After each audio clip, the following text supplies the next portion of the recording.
In the shadowed corridors of history, certain names ignite fascination, not because they were victorious or famous, but because they vanished, leaving behind only whispers of power, mystery, and unresolved questions. Among these, the Knights Templar stand as one of the most enduring enigmas.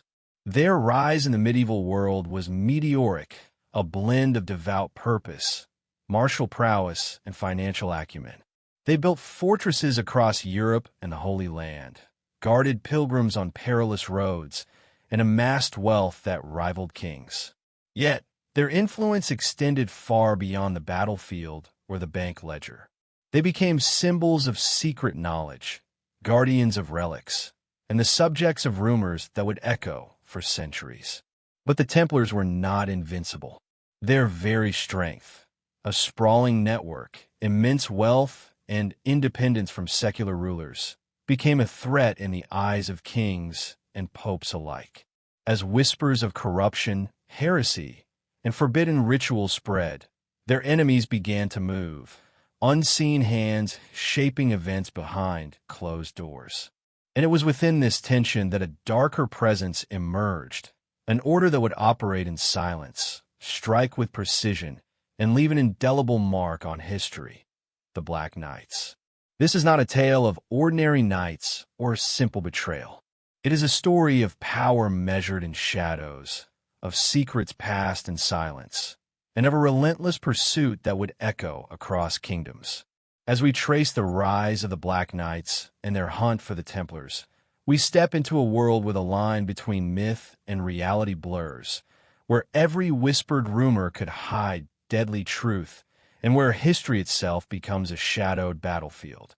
In the coming chapters, we will explore the rise of this secretive force, uncover the methods they used, and witness how an unseen order shaped the fate of one of the most powerful organizations in medieval Europe. The downfall of the Knights Templar did not simply erupt like a sudden storm. It brewed quietly over many years in the backrooms of royal courts, in whispered conversations between monarchs and their treasurers, and in the uneasy silences that formed whenever the Templars' immense power was discussed openly. By the early 1300s, the order had become a paradox. Both indispensable and resented, both admired and feared.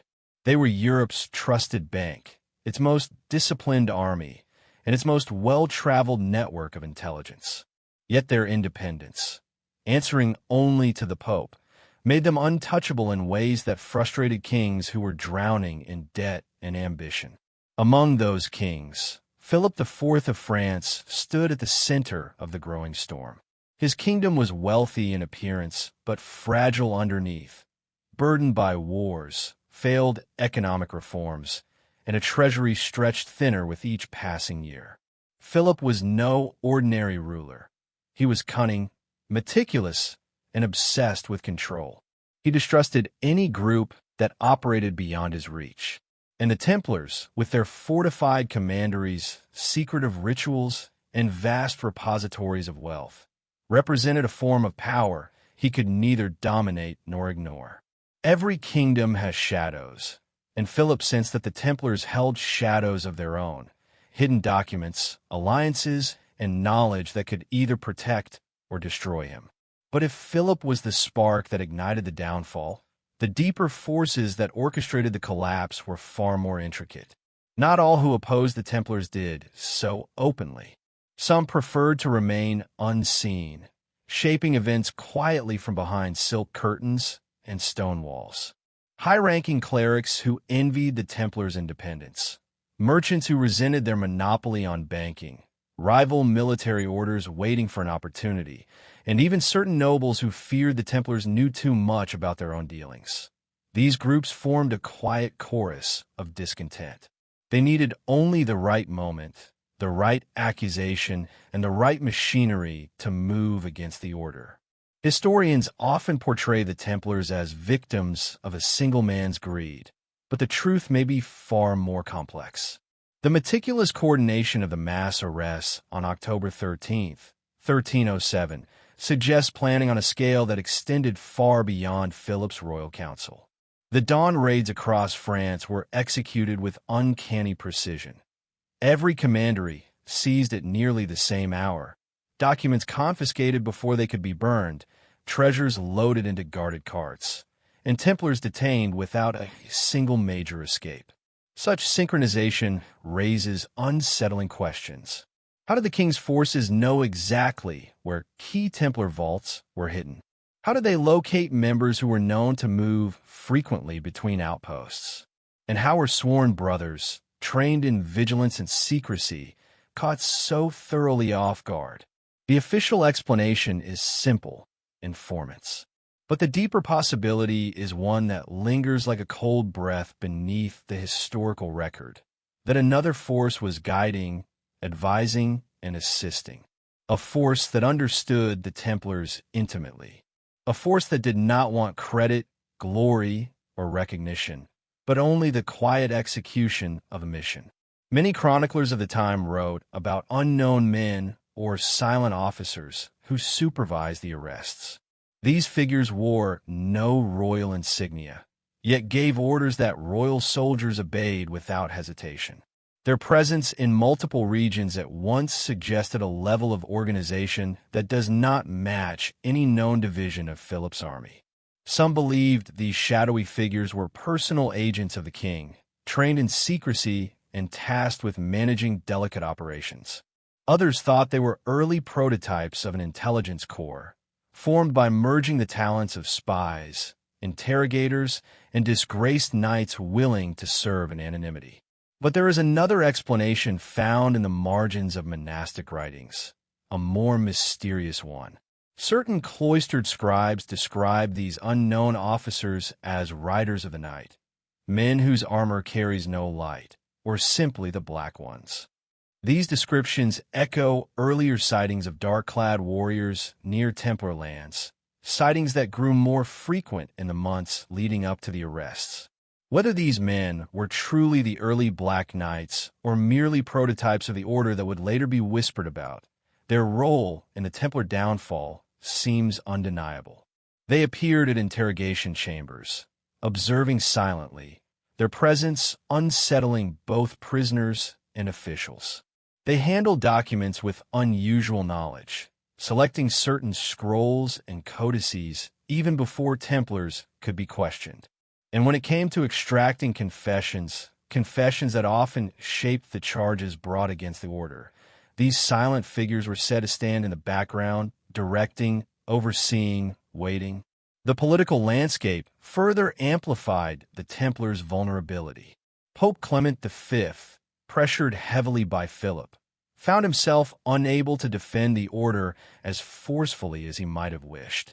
His papacy was new, his position fragile, and the French crown held influential leverage. If the Templars were already being hunted by forces outside the Church's knowledge, Clement's hesitation only deepened the order's isolation. Meanwhile, rival orders such as the Hospitallers quietly prepared to absorb Templar assets, remaining outwardly neutral while benefiting from the chaos. Even the public mood had shifted. Rumors of hidden rituals and forbidden knowledge, stories likely manufactured or amplified by unseen propagandists, spread rapidly through villages and towns. The Templars, once heroes of Jerusalem, were now painted as sorcerers, heretics, or secret kings in disguise. Fear is a powerful weapon, and someone wielded it with remarkable precision. As the Templars were captured, interrogated, and subjected to cruel torture, the machinery behind their downfall grew larger, more efficient, and more silent. It became clear that this was not a mere trial. It was a systematic dismantling overseen by individuals who understood how to break an organization from the inside out. These were not ordinary royal soldiers or clerical officials. They were specialists, strategists, men trained for shadows, not battlefields. This is where the theory of a hidden order gained strength. If such a group existed, the Templar downfall was its proving ground, its moment of emergence. A chance to demonstrate its ability to act invisibly yet decisively, reshaping the power structure of Europe without ever stepping into the light. Once the Templars fell, this shadow order would not disappear. It would grow, evolve, and find new targets to pursue. For in the ruins of the Templar Order, after the smoke of accusations cleared, Europe was left with two forces: the remnants of a brotherhood scattered to the winds, and something new, something darker, rising quietly in the void they left behind. In the chaos following the Templars' arrest, whispers of a new power began to circulate. It was a presence that moved silently through the corridors of Europe's courts, a force that had no public name, no heraldry, no formal allegiance. Chroniclers who later wrote of this period referred vaguely to dark riders and invisible captains, but little concrete evidence survived. What can be pieced together suggests the emergence of a shadow order, born from the fractures left behind by the Templar collapse. Some believe it was conceived as a response to a vacuum of authority, a secret mechanism designed to track, contain, and, if necessary, destroy any remaining Templar influence. Others argue it was far older than anyone realized, a quiet faction lying dormant until the perfect moment to strike presented itself. Europe in the early 14th century was a tinderbox. The papacy, weakened by its relocation to Avignon, struggled to project power beyond its immediate influence. Kings juggled debts, rivalries, and military campaigns, while mercantile cities expanded with newfound wealth and their own clandestine ambitions. Into this world of uncertainty, a new order could insert itself without immediate detection. Its members were likely drawn from the disenfranchised, the ambitious, and the skilled. Former knights who had served in the Crusades, spies trained in courtly intrigue, nobles who had lost favor, and even clerics versed in secrecy. Each brought a skill set vital for a group whose existence depended entirely on remaining unseen. The early Black Knights, as historians have retroactively called them, seem to have functioned with military precision. They moved quietly across borders, coordinated surveillance of former Templar strongholds, and intercepted messages before they reached their intended recipients. They were not merely hunters of men. They were hunters of knowledge. Every ledger, every letter, every coded manuscript mattered. Their operations suggest an understanding not just of warfare, but of information as power, a concept that would not fully re-emerge in Europe for centuries. Their effectiveness lay in striking unseen, in bending events without leaving a trail. They were as much an intelligence apparatus as they were a paramilitary force. Interestingly, the formation of the Black Knights appears to have been a coalition rather than a strictly hierarchical order. Some evidence points to small cells operating semi-independently, united only by an oath of secrecy and a shared mission. This decentralized structure would have made them difficult to detect and almost impossible to eliminate. Each cell could act autonomously, yet communicate subtly through symbols, signs, and coded language. The very nature of their design mirrored the secretive, almost networked intelligence operations of much later centuries in which Europe would finally formalize the concept of espionage as a profession. The ideological motivation of this order remains a subject of debate. Were they purely mercenary, driven by promises of gold, favor, or vengeance? Or did they operate under a more abstract doctrine, a philosophy that blended loyalty to crown, church, or some unknown principle? Some suggest they saw themselves as a corrective force, a purifying hand to ensure that no single organization could wield the kind of power the Templars once did. Others argue that a darker purpose underpinned their actions, an obsessive mission to eradicate, to rewrite history, and to assert dominance over secrets that were never meant to be revealed. In the dim records that survive, both theories intertwine, leaving more questions than answers. The Black Knight's earliest confirmed engagements, or at least events plausibly connected to them, often involved interception and surveillance rather than open combat. Chronicles describe entire Templar caravans arriving at ports, only to vanish without a trace, or treasure convoys redirected along mysterious routes. In these cases, official records rarely mention royal or papal oversight. Instead, local witnesses spoke of masked figures directing operations with authority no king or cleric had publicly granted. The sophistication of these maneuvers suggests careful planning, reconnaissance, and knowledge of European geography that only a highly trained, well-resourced group could possess. Their reputation as ghost-like enforcers begins here, in the shadows of ordinary events. The Order's aesthetic also began to emerge at this stage. Descriptions of blackened armor, unmarked banners, and horses shod in dark iron appear repeatedly in scattered sources. Black was not merely for intimidation, it was symbolic. In a world dominated by heraldry, every color and emblem signaled allegiance. Black, in contrast, signified absence, invisibility, and the unknown. By cloaking themselves in darkness, these knights created an aura of terror even before confrontation occurred. The very concept of their uniform was psychological warfare, a warning that their presence could not be predicted, their methods could not be understood, and their judgment could not be challenged. Rumors of the Black Knights spread quickly, sometimes faster than their actual movements. In the winding streets of Paris, in the monasteries of Burgundy, and along the fjords of Scandinavia, tales of black-armored figures haunting the night circulated as both gossip and legend. These rumors were aided, perhaps intentionally, by a network of informants who benefited from fear. Landowners seeking protection, merchants safeguarding property, even rival knights hoping to justify violent actions. The line between reality and myth blurred, which only added to the Order's mystique. By the time any chronicler attempted to document them, the Black Knights had already become larger than life, both feared and almost invisible in equal measure. It is also worth noting the adaptability of the Order. Unlike traditional knightly orders, they did not rely on static fortresses or ceremonial rituals. Their operations were mobile, dynamic, and unpredictable. They could strike in cities or forests, along roads or riverbanks, and then vanish before pursuit could organize. This flexibility made them uniquely effective against Templar remnants, who often relied on predictable patterns, safe houses, monasteries, and strongholds that had served them for decades. The hunters had become smarter, faster, and more elusive than the hunted, a theme that would repeat in their later history.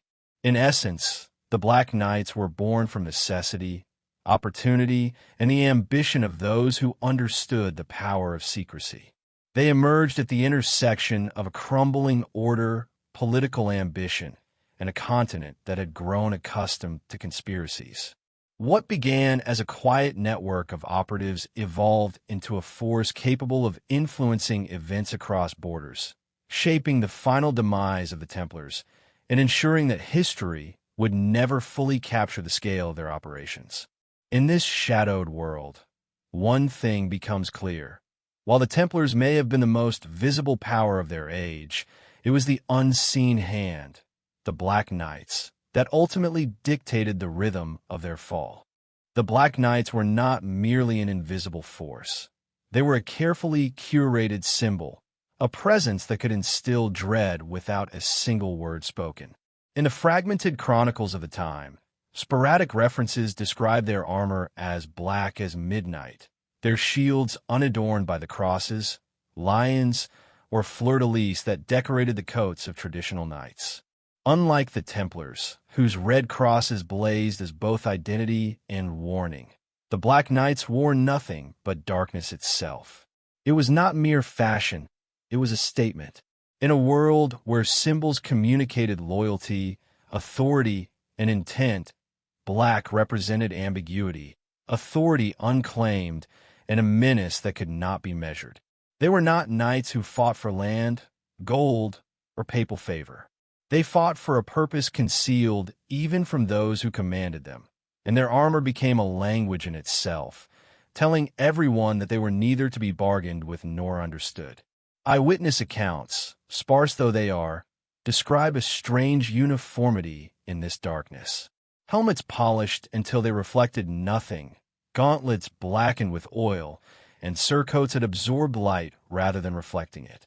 Some chroniclers wrote that even their horses were shod in black iron, and that the animals themselves were trained to move silently, their hooves leaving scarcely a mark on cobblestones or forest paths. Every detail contributed to the Black Knight's purpose. They were meant to be seen only as a living shadow, impossible to read, impossible to negotiate with, and impossible to anticipate. The very sight of them, even from a distance, evoked a sense of power beyond mortal comprehension. Yet their iconography went deeper than intimidation. It seems that they deliberately avoided conventional heraldry, but instead employed subtle marks, sigils, and codes that only members of the order could recognize. These symbols were hidden in the stitching of their surcoats, the etching on a blade, or the arrangement of armor rivets. They created a network of secret recognition, allowing operatives to identify one another across distances, in crowded marketplaces or at guarded estates. To outsiders, these were merely mysterious men in black armor. To insiders, every detail spoke volumes: location, rank, mission, allegiance. In this way, the Black Knights communicated without words, a silent fraternity that moved in shadows, guided by invisible patterns, and understood only by those initiated into their mysteries. Art and literature of the period, though often allegorical, contain fleeting glimpses of this fearsome imagery. Illuminated manuscripts from Flanders and France occasionally depict armored figures in dark garb, riding without banners, watching over scenes of trial, arrest, or battle. In some cases, they appear as spectral overseers, faceless and unidentifiable, their presence marked only by the contrast of their darkness against lighter surroundings. Scholars have debated whether these images were literal or symbolic, exaggerations of fear and rumor, but the recurring motif is undeniable. Black became not merely a color, but an emblem of authority wielded outside conventional power structures. It was a visual language designed to unsettle, to manipulate perception, and to ensure that those who encountered the Black Knights remembered them long after they vanished into the night. Their weaponry and equipment mirrored their philosophy. Swords and daggers were meticulously maintained, designed to be functional yet unremarkable in appearance. Crossbows and short blades were preferred for stealth over spectacle. There are accounts of specialized armor modifications intended for speed, flexibility, and silent movement, features rarely seen in the massed ranks of conventional knights. Even their tents, banners, and camp equipment were stripped of color, adorned only with discreet markings intelligible to fellow operatives. Every aspect of their gear served the same purpose: effectiveness shrouded in invisibility, lethal precision hidden beneath the guise of anonymity. The Black Knight's iconography also played a psychological role. Legends suggest that Templar survivors who glimpsed these figures in the dead of night felt a unique kind of terror, an awareness that they were being pursued not just by mortal man, but by an order whose methods and motivations were unknowable. The very uncertainty of their presence amplified fear. Where knights of other orders might inspire courage, the Black Knights inspire dread. Their uniform communicated an almost supernatural quality. They were the embodiment of judgment itself, cloaked in shadows, with every step a silent threat. Interestingly, some accounts indicate that their visual identity evolved over time. Early sightings describe armor so polished it reflected moonlight like water, giving them a ghostly, ethereal appearance. Later accounts emphasize matte black finishes, suggesting a shift toward complete stealth rather than theatrical presence. This evolution hints at a pragmatic side of the order, They adapted, improved, and refined their image not for vanity, but to optimize both function and intimidation. In doing so, they created a symbol that was equally feared by commoners, nobles, and even rival knights, an iconography that communicated power, secrecy, and lethal intent without a single proclamation. Even the concept of the Black Knight's insignia is fascinating. While traditional knights bore heraldic crests, the Black Knights reportedly employed subtle motifs, often geometric or abstract, etched into blades or hidden in armor rivets. These symbols were not meant to be understood by outsiders, but serve as clandestine identifiers among members. This secret visual language ensured cohesion and coordination across Europe, enabling operations in Paris, Burgundy, or the remote reaches of Scotland without a single public signal. Their iconography became both camouflage and code, a silent architecture of recognition, communication, and hierarchy that no one outside their ranks could decipher. Ultimately, the Black Knight's aesthetic was inseparable from their mission. Their visual identity was a weapon, a message, and a shield all at once. It allowed them to operate in the gaps of society, between royal decree and papal edict, between rumor and record. It was in their very appearance that they projected their philosophy, unseen, untraceable, and unbound by the rules that governed ordinary knights. To those who encountered them, the Black Knights were more than human warriors. They were living shadows, embodiments of a mission hidden even from history itself. Their black armor was not a costume. It was a promise of silence, of judgment, and of a presence that would haunt the world long after the Templars themselves had vanished. Beneath the blackened armor and shadowy presence of the Black Knights lay something far more elusive than steel or stealth, an ideology that bound them together, dictated their actions, and justified their relentless pursuit of the Templars. Unlike traditional knightly orders, whose purpose was clearly declared in oaths of faith and service, the Black Knight's creed was never recorded in any surviving charter or manuscript. What can be reconstructed comes from subtle hints, fragmented chronicles, and the careful reading of patterns in their operations. Their philosophy, as far as it can be inferred, was not simply obedience to king or pope. It was a doctrine of secrecy, discipline, and an almost obsessive reverence for control over knowledge and power. Some historians have suggested that the order was a purely pragmatic creation, an instrument designed to enforce the will of kings and clerics while remaining invisible to the public eye. There is truth in this interpretation. The Black Knights were masters of intelligence, surveillance, and tactical suppression. They understood that power often depended less on open confrontation than on the silent manipulation of events, the unseen guidance of political currents, and the strategic elimination of threats. Yet, unlike ordinary mercenaries, their methods were marked by ritual, precision, and an almost ritualistic dedication to their mission. They were not driven by greed or simple ambition.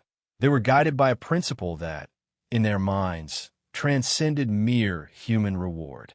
This principle may have been a twisted reflection of the Templars' own philosophy.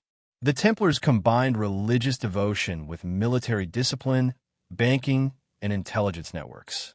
The Black Knights, in contrast, applied similar rigor not to the protection of faith, but to its suppression and control. Where the Templars wielded knowledge to defend and expand, the Black Knights wielded knowledge to dominate and eliminate. Every action, every disappearance, every intercepted letter, every covert raid was executed with the implicit understanding that the world itself was a chessboard, and the lives of men were pieces to be moved with calculated intent. Their ideology was practical, yet cold. Moral considerations were secondary to the execution of their mission. Yet the Order's philosophy may have extended beyond mere worldly power. Some accounts suggest that mysticism and prophecy subtly informed their operations. In Iberia, monastic notes refer to a dark brotherhood whose purpose was to prepare the world for what cannot yet be named. In France, scribes occasionally mentioned secret prayers or invocations whispered by unknown warriors prior to their missions, as if ritual were as important as strategy. These hints suggest that the Black Knights may have blended pragmatism with spiritual or esoteric belief, a belief that their actions were not simply political or military, but cosmic in significance. They operated under the conviction that their work was part of a hidden order of destiny, a mission extending beyond human eyes and into the arcane machinery of history itself. Their internal structure appears to have mirrored their philosophy. Unlike other orders, which relied on visible hierarchies and formal ceremonies, the Black Knights likely maintained a network of cells operating independently, yet unified by shared principles. Loyalty was not to a leader, but to the mission. Knowledge was compartmentalized. Only those who needed to know could access certain truths. Initiates were tested not only in combat, but in discipline, obedience, and discretion. This structure allowed the order to operate across Europe without leaving a trail, while also ensuring that betrayal was rare and often fatal. Ideology and operation were inseparable, two sides of the same blade. Some evidence indicates that the Black Knights also employed a system of moral justification, however paradoxical it might seem. They saw themselves as correctors of imbalance, punishing those who had grown too powerful or too independent, ensuring that no secret order like the Templars could challenge the broader equilibrium of the continent. In this sense, their ideology was authoritarian but framed in the language of duty. It was a quiet rationalization for acts that might otherwise have been condemned, a moral architecture built to support actions performed in shadow and silence. Where others saw terror, they saw necessity. Where others saw cruelty, they saw balance restored. The philosophical tension inherent in the order is reflected in the accounts of those who survived encounters with them. Witnesses often described a sense of disciplined purpose in the Black Knights' movements, a precision that bordered on ritual. They executed arrests or confiscations with the same meticulous care one might reserve for sacred rites. Yet, this discipline was combined with ruthlessness. Those who resisted, attempted to flee, or withheld information were dealt with swiftly, leaving no room for mercy or negotiation. Ideology, in this sense, was inseparable from enforcement. To be a Black Knight was to embody the mission entirely, to accept that one's personal conscience was subordinate to a higher, secret mandate. It is also possible that the Black Knights drew from existing philosophical traditions of the time, particularly those concerning secrecy, loyalty, and the preservation of knowledge. Hermetic texts, alchemical manuscripts, and the teachings of mystical scholars circulated quietly in monastic libraries and noble estates. Some of these texts emphasized the preservation of hidden wisdom, the protection of certain truths from the uninitiated, and the idea that knowledge carries immense responsibility and danger. It is plausible that the Black Knights absorbed such ideas, adapting them to justify their surveillance, suppression, and elimination of the Templars. Their mission, therefore, may have been both practical and philosophical, a disciplined attempt to control dangerous knowledge and prevent it from destabilizing the world as they knew it. Ultimately, the ideology of the Black Knights was as enigmatic as their presence. It was an amalgamation of pragmatism, ritual, secrecy, and an almost obsessive sense of balance and control. They were an order defined not by what they built, but by what they erased, not by the banners they bore, but by the shadows they left behind. In their philosophy, the end justified the means, and the mission justified the order itself. They were hunters of both men and knowledge, architects of fear, and guardians of secrets, operating under a creed so concealed that the world would only glimpse its effects centuries later. In every strike, every disappearance, every silent patrol, their ideology was made flesh, a dark mirror to the Templars' own ideals, executed with precision, ruthlessness, and an unwavering devotion to purpose.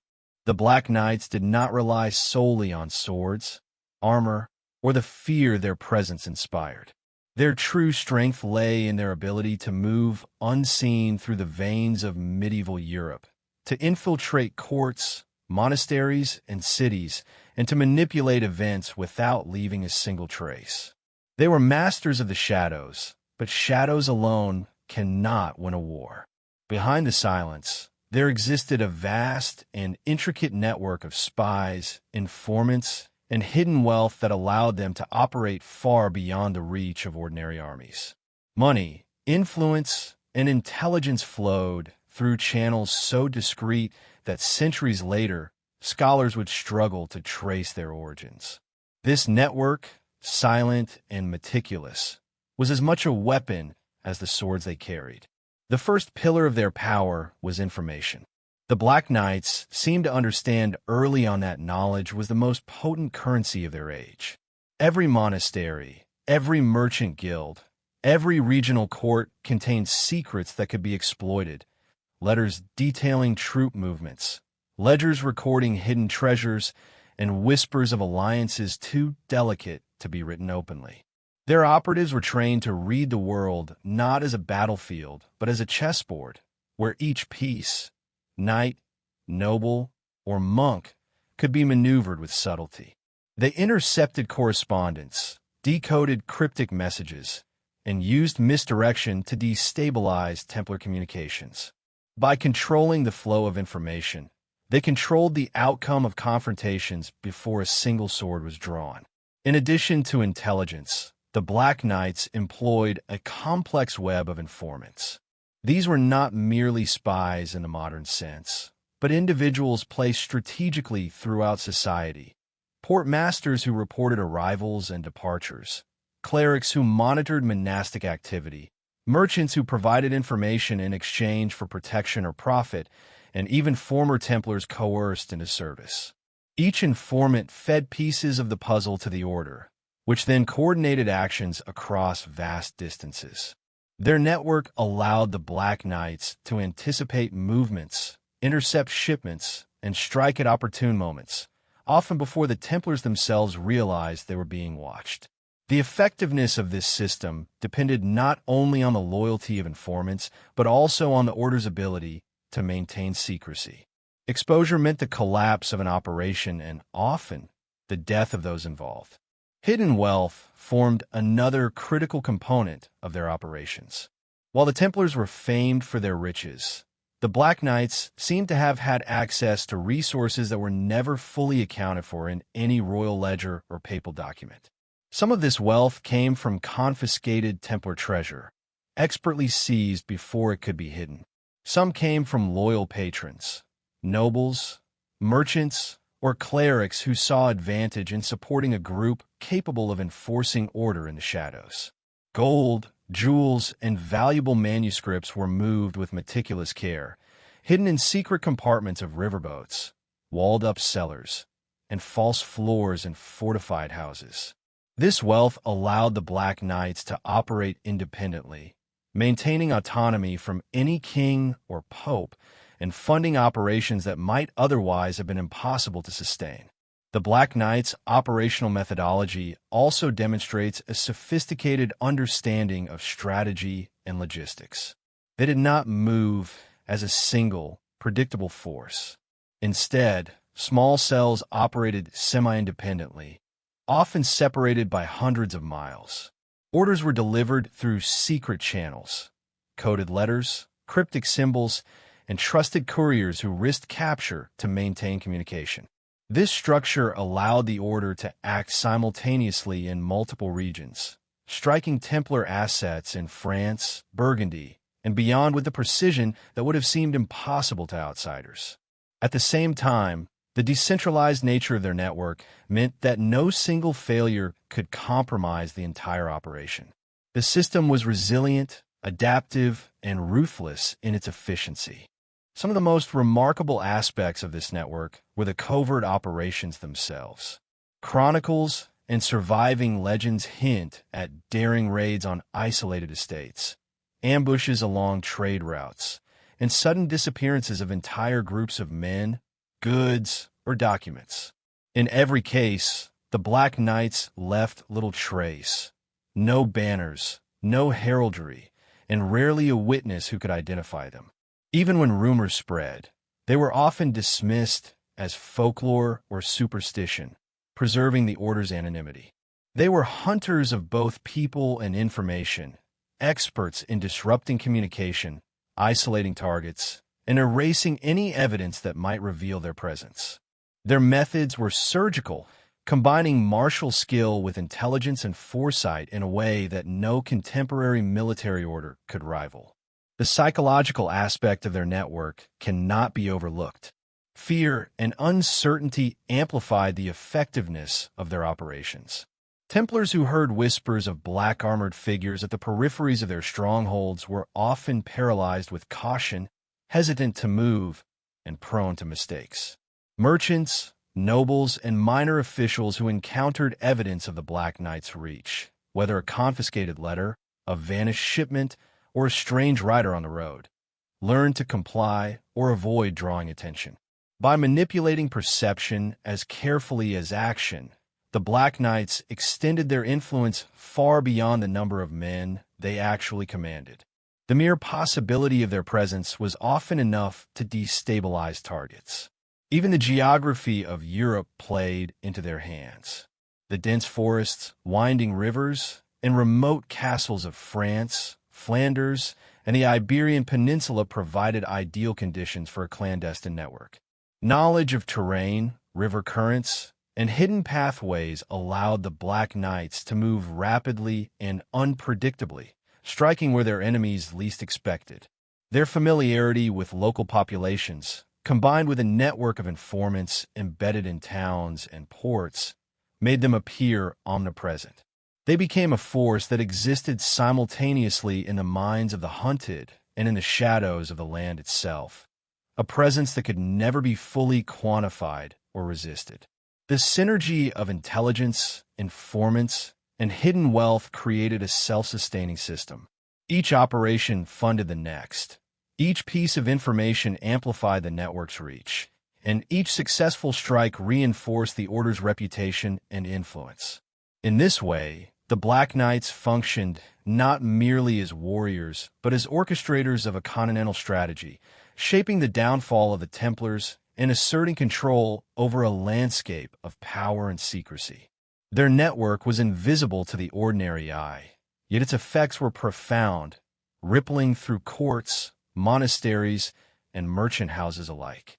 Ultimately, the Black Knights' mastery of networks, of information, human assets, and hidden resources was what made them formidable. Their strength did not come from numbers or open warfare, but from the ability to see, know, and act while remaining unseen. They were the embodiment of organized secrecy, a force whose reach and influence would shape Europe long after the Templar banners had fallen, and whose methods would echo in the intelligence operations of centuries to come. While the Black Knights moved silently through the courts and cities, a different kind of story unfolded along the roads, rivers, and secret passages of Europe. The Templars, once mighty and feared, now found themselves hunted, scattered, and forced into flight. Their survival depended on more than courage. It depended on intelligence, speed, and the ability to vanish into shadows that were already teeming with unseen predators. The Black Knights, patient and methodical, had turned the continent into a labyrinth of pursuit. Every known safe house, every familiar stronghold became a potential trap. And yet, the Templars were not entirely without recourse. Over decades, they had built a network of escape routes, coded symbols, and loyal sympathizers capable of hiding them from the relentless eyes of their enemies. These paths, both physical and symbolic, would become a stage for one of the most tense and secretive pursuits in history. The escape routes themselves were a marvel of medieval ingenuity. Rivers that had once transported merchants now carried convoys of Templar gold and fleeing brothers under cover of night. Dense forests, abandoned monasteries, and mountainous passes became refuges and way stations, carefully chosen to avoid the gaze of anyone who might betray them. In France, the Loire Valley held secret crossings and hidden lodges known only to those trained in the order's most cryptic manuals. In the Iberian Peninsula, the Pyrenees offered rugged terrain where pursuers could be lost, misled, or trapped. Every step along these paths was deliberate, calculated, and often pre-planned years in advance. These were not random flights. They were coordinated efforts to preserve the knowledge, wealth, and lives of a once unassailable brotherhood. Yet no matter how careful, the Templars could not escape entirely. The Black Knights had already anticipated many of these routes, placing agents, scouts, and informants in critical locations. Merchant networks, local lords, and sympathetic officials could no longer be trusted, for any one of them might be secretly working for the Shadow Order. Reports describe sudden ambushes on Templar convoys, entire teams disappearing without a trace, chests of gold vanishing from locked carriages, and messages intercepted before reaching the hands of allies. The precision with which these operations were carried out suggests not chance, but a level of planning and coordination that rivaled even the Templars' own intelligence networks. Faced with relentless pursuit, the Templars developed countermeasures that were as ingenious as they were subtle. They employed coded symbols carved into doorways, hidden marks etched into manuscripts, and discreet gestures to communicate safe routes or alert fellow brothers to danger. Certain inns, castles, and isolated farms were prepared in advance as temporary refuges, often disguised as ordinary structures. Travelers unaware of the code would never suspect their significance, while Templars moving at night could find safety and resources with minimal risk. These methods allowed them to survive in a Europe that had turned against them, even as the Black Knights systematically hunted and dismantled their known networks. Some historians speculate that these escape networks extended far beyond France and Iberia. There are tantalizing hints of Templar movements through Scotland, Ireland, and even the North Atlantic, suggesting that some brothers fled in ships across treacherous waters, seeking safety in distant lands. Each journey was perilous, for the Black Knights did not confine themselves to conventional borders. They are rumored to have pursued Templars across coastlines and rivers, leveraging local knowledge, covert informants, and silent agents embedded in port cities. The continent itself became a chessboard, with the Templars moving cautiously, anticipating threats at every turn, and the Black Knights predicting their movements with eerie accuracy. The tension between hunter and hunted was not only tactical, but psychological. Being pursued by a force whose capabilities were poorly understood created an environment of constant vigilance and paranoia. Templars could not rest for a single night, could not trust even familiar faces, and were forced to measure every step against the possibility of betrayal. The Black Knights, in contrast, thrived in this tension, exploiting fear as a weapon as much as any blade. Their presence, whether real or rumored, manipulated behavior, slowed movement, and forced errors. Every calculated misstep could be fatal, and every wrong choice amplified the power of the pursuers. Despite these dangers, the Templars demonstrated remarkable resilience. Their training, discipline, and ingenuity allowed them to survive where ordinary fugitives would have been caught immediately. Their knowledge of secret paths, cryptic symbols, and loyal allies across Europe gave them fleeting advantages, allowing them to evade capture long enough to preserve fragments of their order. These narrow escapes often seemed miraculous, yet they also reinforced the relentless reputation of the Black Knights, who appeared always on the edge of detection, waiting, calculating, and ready to strike at any moment. In some cases, the pursuit became almost legendary. Entire Templar detachments reportedly vanished for months, only to reappear hundreds of miles away, having navigated through forests, mountain passes, and hidden waterways with uncanny precision.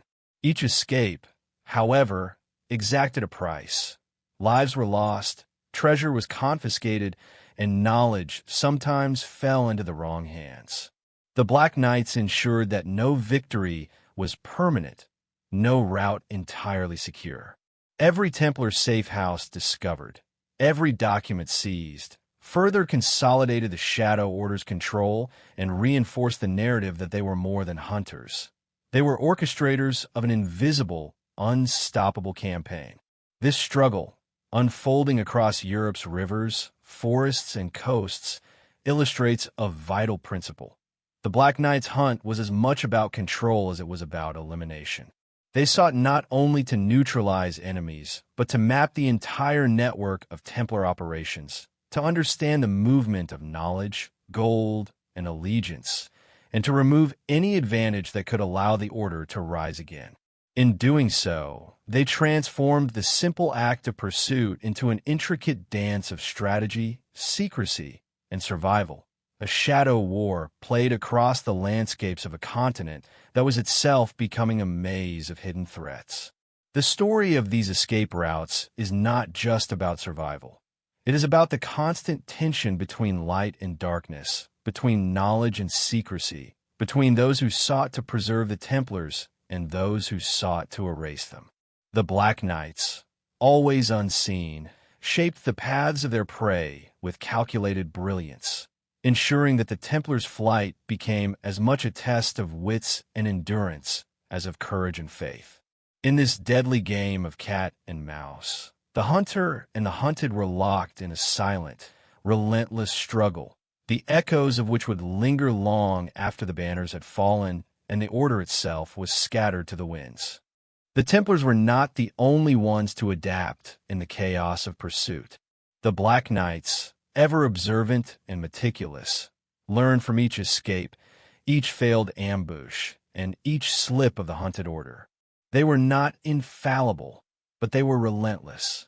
Every encounter, every piece of intelligence gathered from informants or intercepted messages became part of a growing compendium of strategy. Maps were redrawn, safe houses cataloged, and even rivers and forests studied for hidden crossings. The Order operated as a living organism, evolving in real time, adapting with patience and precision. Where others might have celebrated a single victory, the Black Knights understood that the campaign was never about immediate glory. It was about the long game, the patient orchestration of dominance, and the silent conquest of knowledge itself. Their methods of tracking were as ingenious as they were subtle. Unlike ordinary knights who relied on patrols and physical force, the Black Knights operated through observation, coded signals, and the manipulation of perception. A black-clad rider glimpsed at dawn might be followed by a shadow in a nearby forest. A letter arriving late in the night, sealed with an unfamiliar symbol, could indicate that someone was already watching. Trails were never straightforward. The Order used decoys, misdirection, and the careful planting of information to mislead the Templars, forcing them to second-guess even the most familiar routes. Every step was calculated, every movement anticipated, and the hunted found themselves reacting to an intelligence they could barely understand. The geography of Europe, once an advantage for fleeing Templars, became a theater for the Black Knight strategy. Rivers, valleys, and mountain passes were studied for their vulnerabilities. Bridges were watched, inns monitored, and forest paths mapped for ambushes. Even towns and villages were not neutral. Local informants, whether motivated by fear, loyalty, or bribery, ensured that the Black Knights always had eyes in critical locations. The Order turned the continent itself into a tool of pursuit, transforming natural landscapes and human networks into extensions of their intelligence system. In many ways, they were less a military force than an omnipresent network of perception, operating through shadow and suggestion as much as through swords and armor. The psychological dimension of their campaign was equally important. Fear, uncertainty and exhaustion were as effective as any weapon. The Templars, constantly forced to move and hide, became increasingly vulnerable to mistakes. The Black Knights understood that the mind could betray the body, that hesitation, mistrust, or miscommunication could create openings for capture. They were patient predators, exploiting doubt and paranoia as carefully as they exploited roads, rivers, and forests.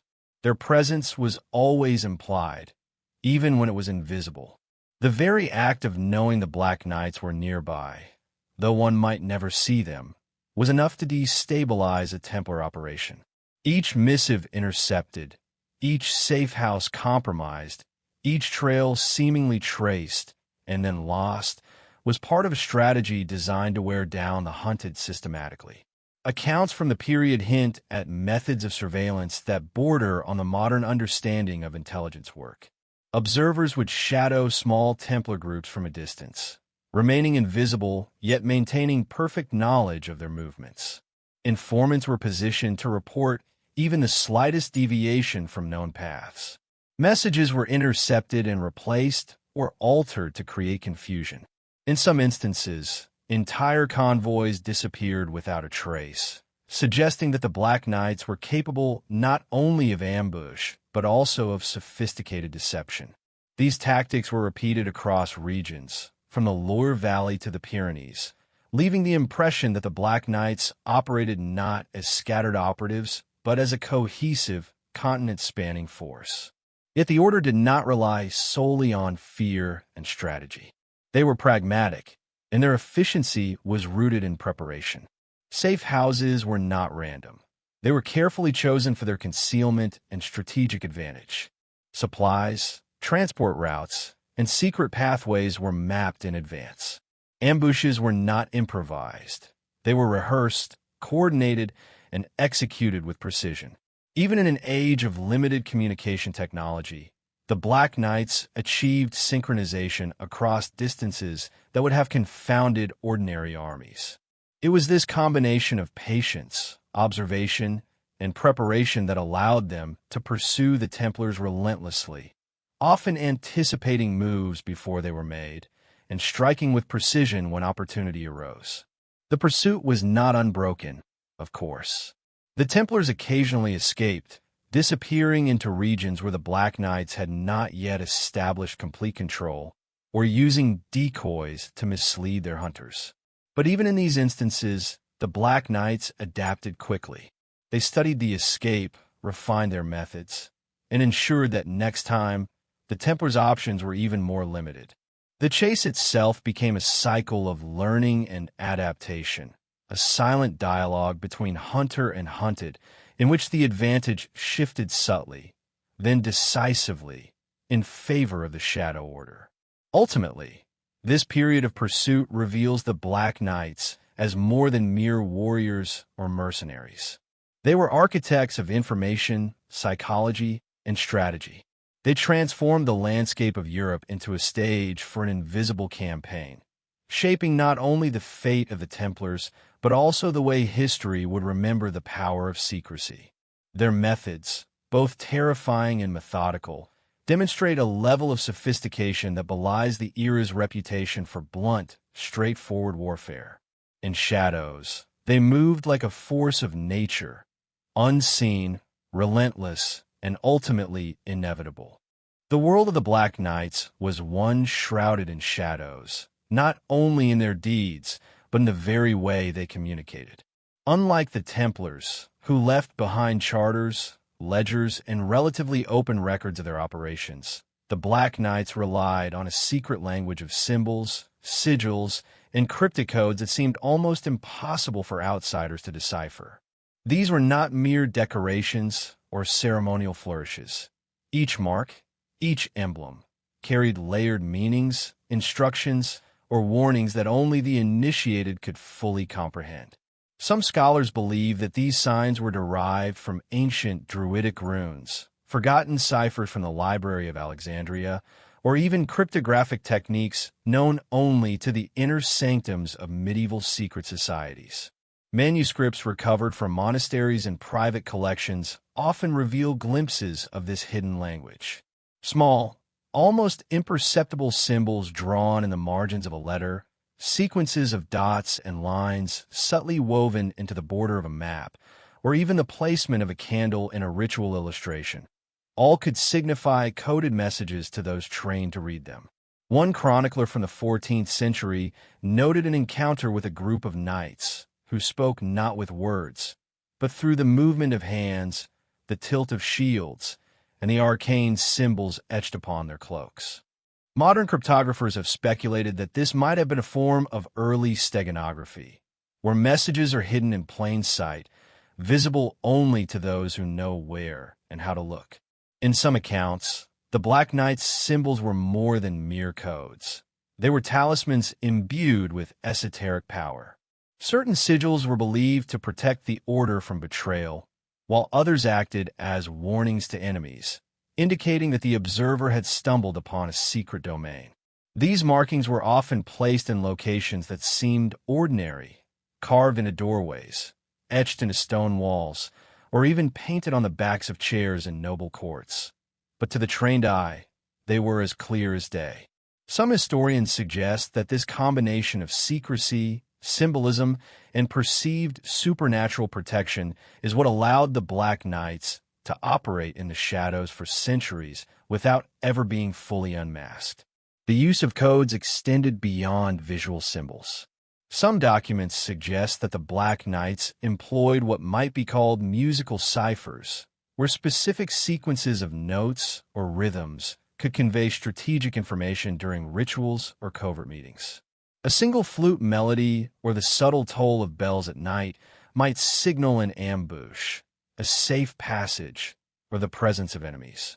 Letters written in seemingly nonsensical language, full of repetitions and anomalies, could be deciphered only with the proper key, a key that might have been passed down orally from master to apprentice, within the secret chambers of the order. Maps, perhaps the most crucial tools in the Black Knight's operations, often contain these hidden messages. A map of the Mediterranean might appear innocuous, but tiny variations in coastline depiction, subtle differences in the thickness of a river, or the orientation of a star symbol could reveal the location of Templar strongholds, hidden vaults, or safe houses. Scholars today continue to debate whether some medieval maps, long dismissed as inaccurate or fantastical, were in fact elaborate communication tools used by secret orders to transmit intelligence across vast distances. Even when captured by enemies, the Black Knight's messages were nearly impossible to interpret. Inquisition records mention confiscated letters that were inscribed with signs not of this world, frustrating clerks and scholars who could not begin to unravel their meaning. Some speculate that this deliberate obfuscation served a dual purpose. It protected sensitive operations while simultaneously cultivating fear and legend around the order. The idea that an invisible, omnipresent force could strike with precision, guided by unseen codes, enhanced the aura of invincibility surrounding the Black Knights. The symbolic language also extended to rituals and ceremonies. Certain sequences of movements, the order in which armor was donned, or the positioning of banners and torches could serve as a silent communication method during complex operations. These physical codes allowed the Black Knights to coordinate attacks, retreats, or surveillance without uttering a single word, a level of discipline and secrecy that few contemporaries could match. Some suggest that the Black Knight's mastery of these methods was a precursor to modern military signaling, but combined with the spiritual and mystical weight of their symbols, it remained far more enigmatic. In addition to practical communication, the symbols carried psychological weight. Enemies who stumbled upon a Black Knight sigil or noticed a coded pattern might feel an instinctive unease, as if the mark itself conveyed power beyond comprehension. Chroniclers describe nobles abandoning estates after noticing mysterious carvings in their halls, fearing that the Black Knights had marked them for surveillance or judgment. This interplay between tangible codes and psychological manipulation was a cornerstone of the order's effectiveness. Even today, remnants of this cryptic language linger in obscure manuscripts, medieval architecture, and folklore. Some modern researchers claim to recognize recurring symbols in European cathedrals or rural villages, hinting at the continued, hidden influence of the Black Knights long after the order supposedly vanished. These traces suggest that the language of shadows was not merely practical. It was a tool for shaping history itself, leaving a puzzle for future generations to decipher. By the end of the day, the codes and symbols of the Black Knights reveal an organization that was as intellectual as it was martial, as mystical as it was tactical. Every sigil, map, and ritual carried multiple layers of meaning, serving both as practical communication and as a psychological instrument of power. They remind us that much of history is hidden in plain sight, waiting for the patient observer to read between the lines. The Black Knights did not just hunt the Templars. They wove a silent, invisible web of influence that continues to challenge our understanding of medieval Europe, inviting us to question how much of history has been written by those who operate in the shadows. The fall of the Templars in 1307 is often presented in mainstream history as a political and financial maneuver, orchestrated by King Philip IV of France to seize the order's immense wealth. Yet, a closer examination of the events, when viewed through the lens of hidden forces like the Black Knights, suggests a far more intricate and shadowed story. The suddenness of the arrests, the precision with which the Templar leaders were rounded up, and the careful eradication of key records hint at an operation that was not merely political, but orchestrated with knowledge and intelligence that only a secret, well-trained organization could possess. The Black Knights, whose existence was whispered about in scattered chronicles, may have played a pivotal role, working in the shadows to guide, manipulate, and execute the plan that would see the Templars crushed. In the months leading up to the Purge, there are reports of unusual activity around key Templar holdings. Couriers went missing, fortresses were infiltrated under cover of night, and coded warnings were intercepted that suggested a deep and unseen network at work. Some historians argue that these were coincidences, but surviving letters hint at the presence of an external agent, someone capable of moving unseen, collecting intelligence, and planting doubt among the Templar ranks. The Black Knights, trained in stealth, cryptography, and manipulation, fit this profile precisely. Their method was not brute force alone. It was a combination of intimidation, misinformation, and surgical strikes that left the Templars disoriented and vulnerable to the king's arrest orders. The arrests themselves were executed with remarkable efficiency.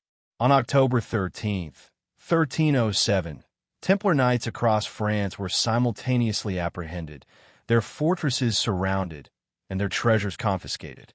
This level of coordination suggests prior knowledge and advanced planning beyond what Philip IV could have orchestrated alone. Some records indicate that local authorities had been subtly nudged or misled about Templar activities in the months prior, creating a climate of suspicion and fear. It is plausible that the Black Knights, working behind the scenes, ensured that these authorities would act as unwitting agents, facilitating the Templars' downfall without ever revealing the true hand guiding events.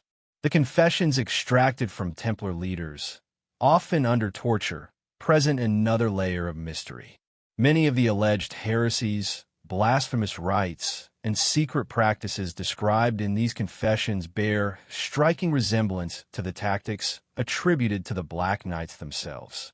It raises the unsettling possibility that the Black Knights were manipulating both sides, using the Templars' own rituals and secrecy against them to justify arrests and suppress resistance.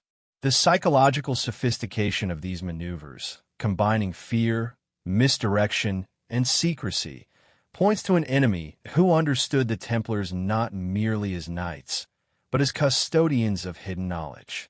Even the trials that followed seem unusually selective. While many minor knights and officials were executed or imprisoned, higher-ranking members often disappeared without record or were quietly released years later.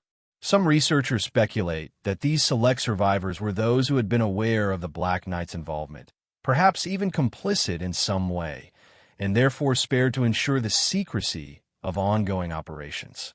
The pattern of destruction and survival does not align neatly with a purely political purge. It suggests a deliberate strategy, an orchestrated dismantling carried out with surgical precision. A particularly intriguing aspect of the fall of the Templars is the fate of their wealth and relics.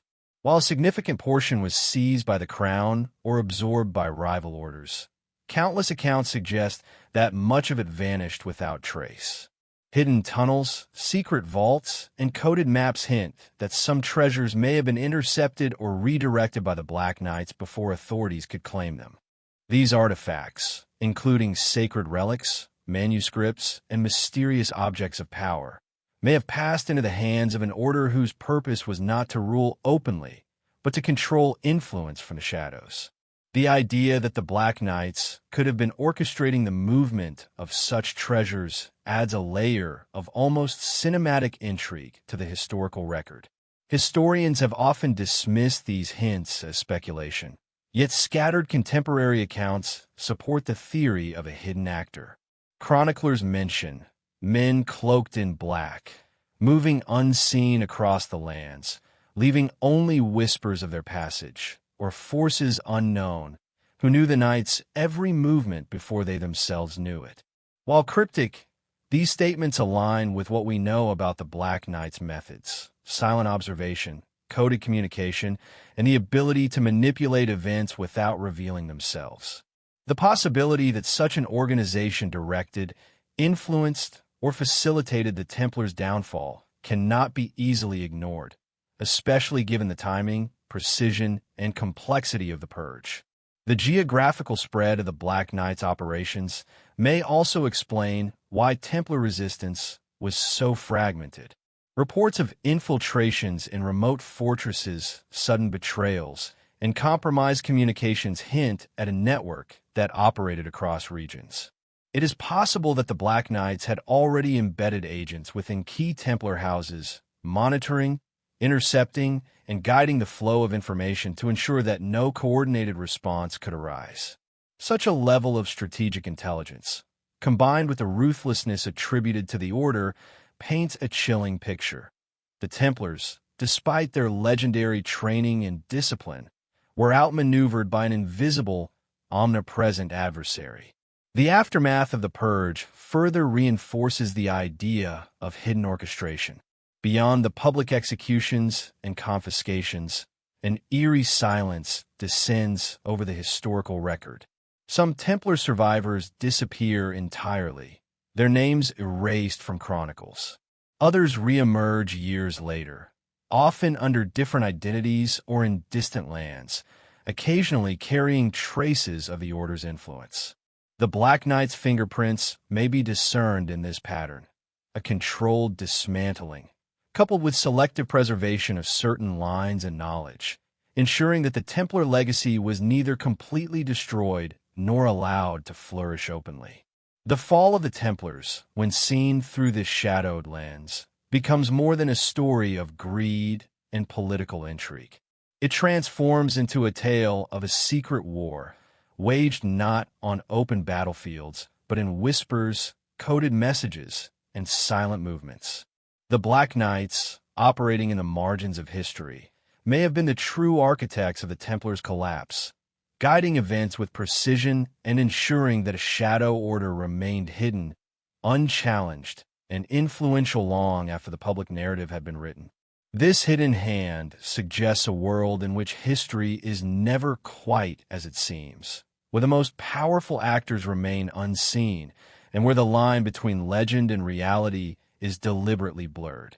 By examining these events with careful attention to hidden networks, symbols, and secret tactics, we begin to see the fall of the Templars not merely as a historical episode, but as a meticulously orchestrated event, one that highlights the enduring influence of shadowy forces.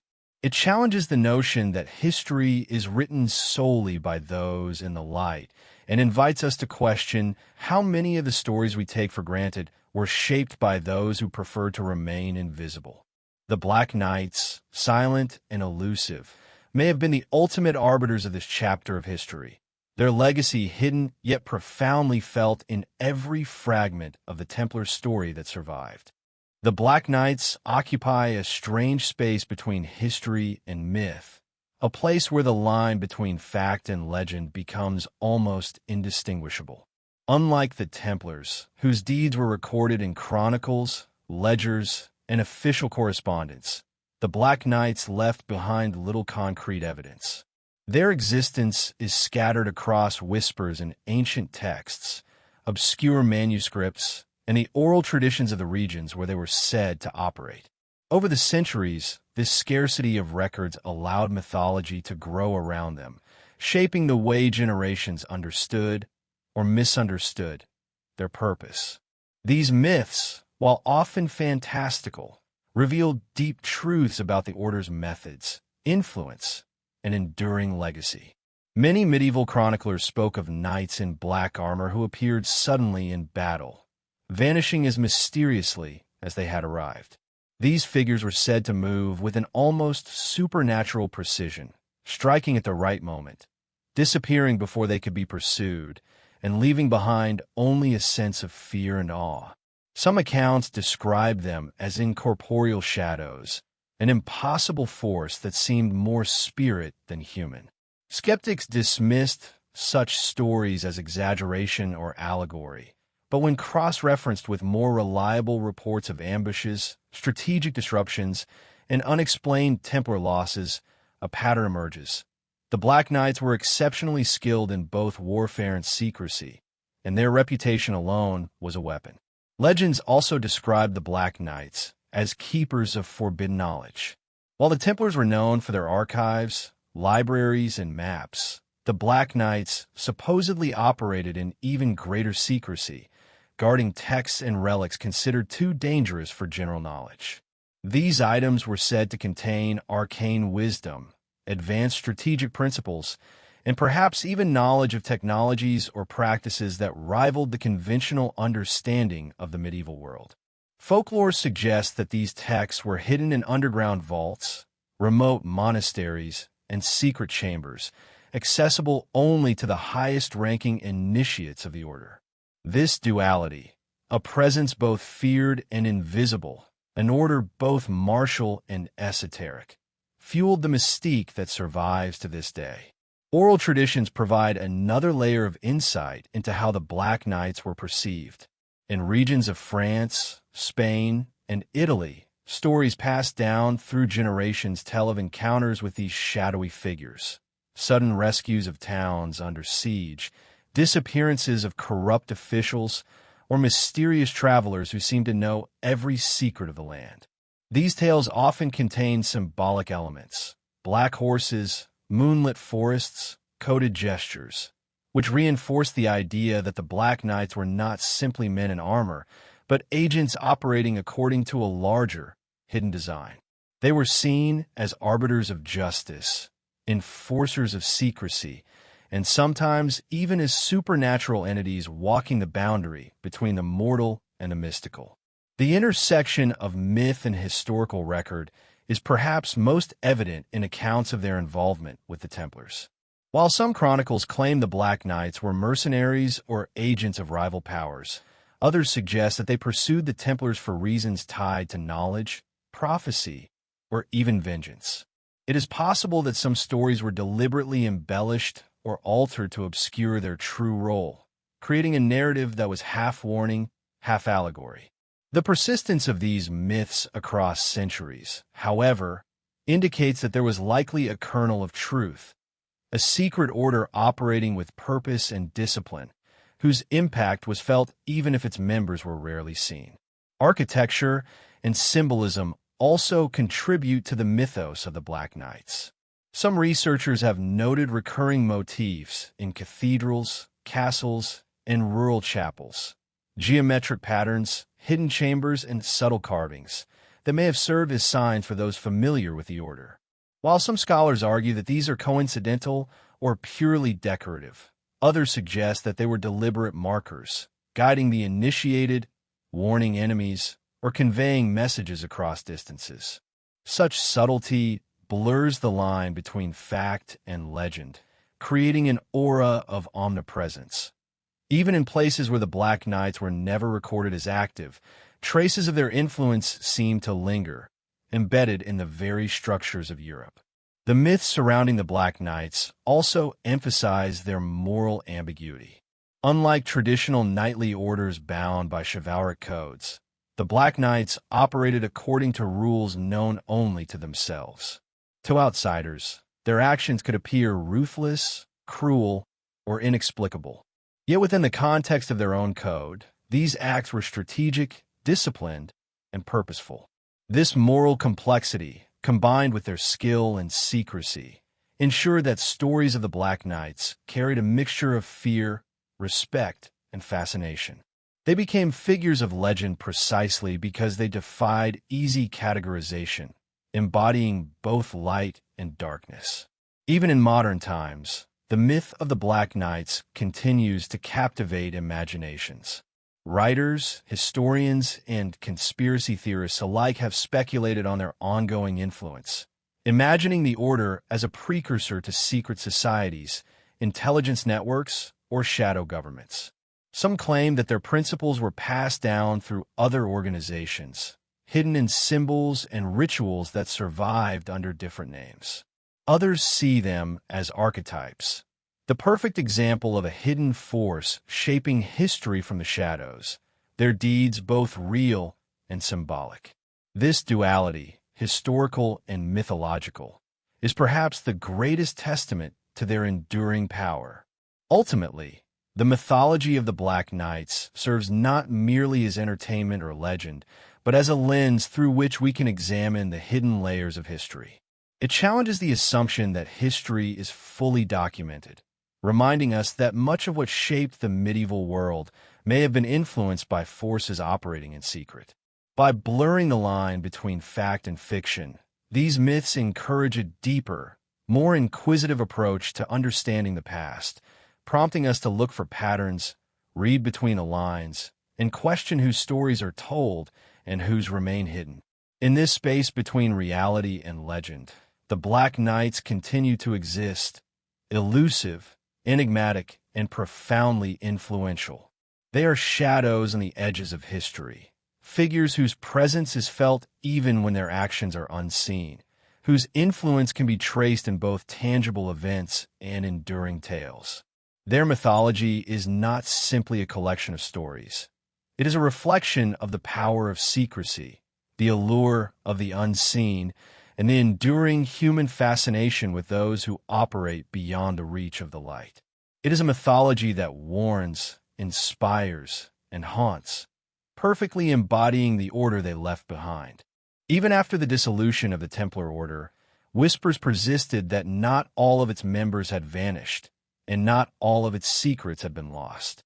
Some historians suggest that a few surviving Templars fled to distant lands, carrying with them fragments of knowledge, relics, and coded maps. These remnants of the order may have continued their work quietly, far from the eyes of kings, popes, and inquisitors. Yet, wherever they went, it seems that the Black Knights were not far behind. Stories of shadowy figures tracking the movements of the Templars suggest a relentless pursuit, a secret war that continued long after the public spectacle of arrests and executions had ended. Evidence for these pursuits is scattered and cryptic. In some Mediterranean ports, ships were reported sinking under mysterious circumstances, carrying supposed Templar refugees and treasures. In the forests of northern France and the mountains of Iberia, travelers claimed to encounter armored strangers who seemed to appear from nowhere, guiding, warning, or sometimes threatening those linked to the Templars.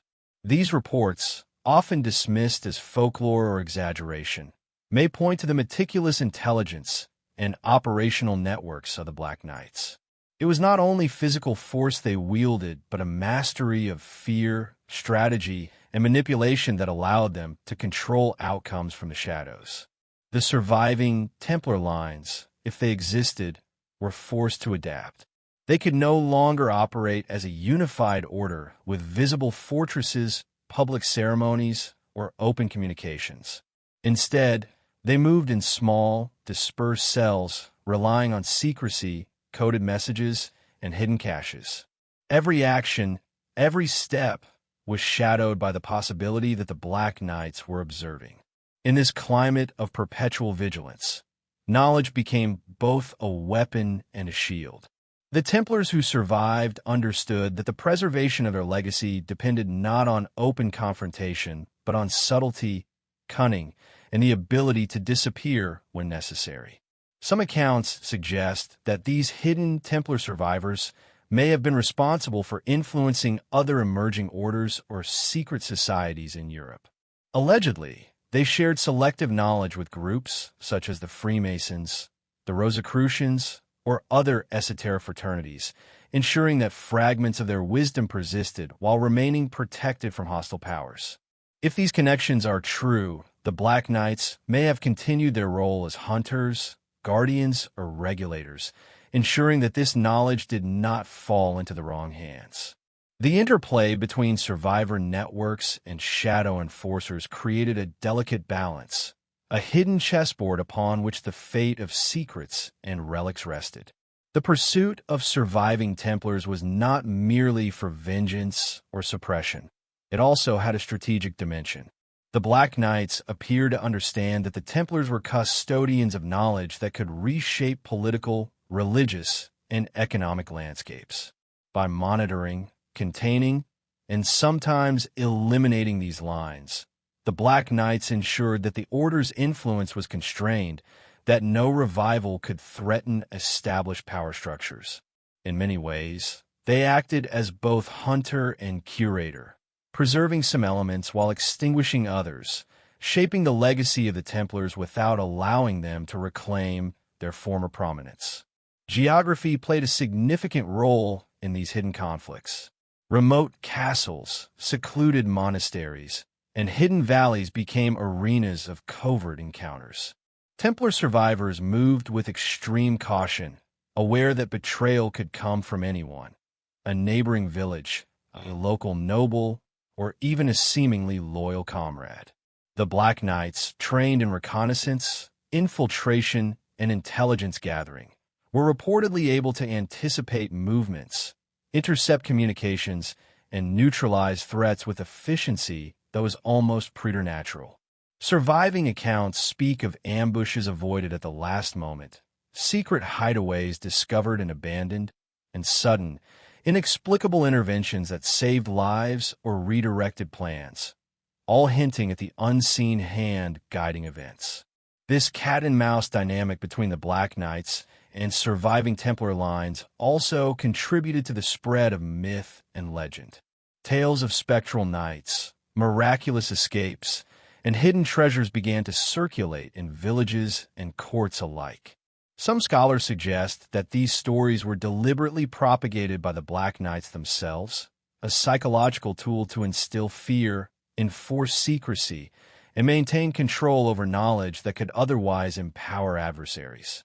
The effect was to create a layered reality in which myth reinforced strategy, and strategy reinforced myth, blurring the boundaries between history and legend.